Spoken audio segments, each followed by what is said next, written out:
কিন্তু আসলে বাস্তবে গত 53 বছরে আমরা কতটুকু অর্জন করেছি আমরা জানি না। আমি একটু জানি যে প্রথমে 15 জন রিজার্ভ সিটের ব্যবস্থা করা হয়েছিল জাতীয় সংসদে।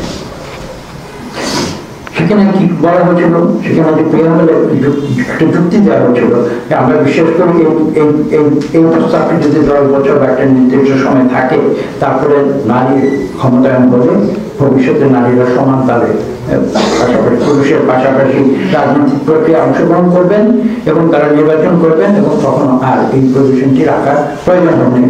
Temporary clause.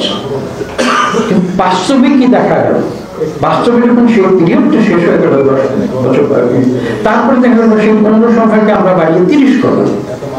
অর্থাৎ সেই সমস্যাটি সমাধান তো হলোই না, বরং এটাকে আমাদের দেখা গেল যে নারী ক্ষমতায়নের জন্য আমাদের আরো reservation of seats for women এটাকে বাড়াতে হবে। তারপরে দেখেন সেই 30 থেকে 45 হয়েছে, 50 হয়েছে। কিন্তু আপনি বুকে হাত দিয়ে বলতে পারবেন যে নারী ক্ষমতায়ন সত্যিকার অর্থে কি এই রাজনীতিতে রাজনৈতিক প্রক্রিয়ায় নারী ক্ষমতায়ন সত্যিকার অর্থে হয়েছে? হয়নি। তো কাজে এই বিষয়টিকে আমরা গুরুত্ব দিয়েছি এবং আমরা এটি চিন্তা করছি। আমি এটা সরাসরি বলছি, এই বিষয়টি নিয়ে কিভাবে আমরা করতে পারি সেই সুপারিশটি কিন্তু আমরা এই রিপোর্টে এখনো অন্তর্ভুক্ত করতে পারিনি। আমরা এটা আলোচনা করছি এবং আমরা নারীদের মতামত নিচ্ছি, সুধীরজনদের মতামত নিচ্ছি, এবং এটা করে আমরা পরে এটা সংশোধন করব।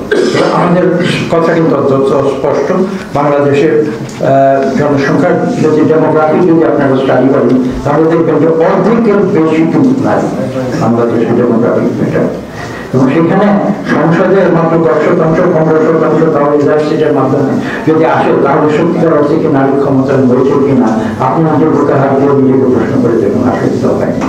তো এটা অত্যন্ত কমপ্লেক্স একটা বিষয়। আমরা এটা আরো চিন্তা ভাবনা করছি এবং পরে ভবিষ্যতে আমরা এই বিষয়ে সুনির্দিষ্ট মতো। তো এই সবগুলো কথা বলে সর্বশেষ যে পয়েন্টটি আমি সেটা বলছি, সেটা হচ্ছে যে বাংলাদেশ নির্বাচন কমিশন এটাকে শক্তিশালী করতে হবে এবং একটা যেটাকে বলে যে লেভেল প্লেইং ফিল্ড যাতে তৈরি হয়, যেখানে প্রতিটি নাগরিক যিনি নির্বাচন করতে চাইবেন তিনি যেন সুষ্ঠু নিরপেক্ষভাবে জনগণের যে মতামত সেটা নিয়ে তিনি যেন নির্বাচনে অংশগ্রহণ করতে পারেন। এই জন্য কিন্তু নির্বাচন কমিশন এবং আমাদের এই সমস্ত সামগ্রিক আইন যে বিধান, প্রবিধান, বিধিমালা যা কিছু সবগুলোকে নিয়ে আমাদের একটি হোলিস্টিক একটা চিন্তা ভাবনা করতে হবে।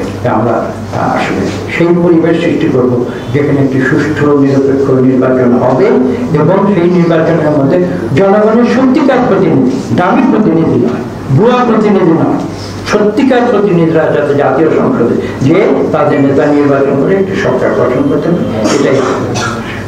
তা আমি মূল বিষয়গুলো আলোচনা করছি।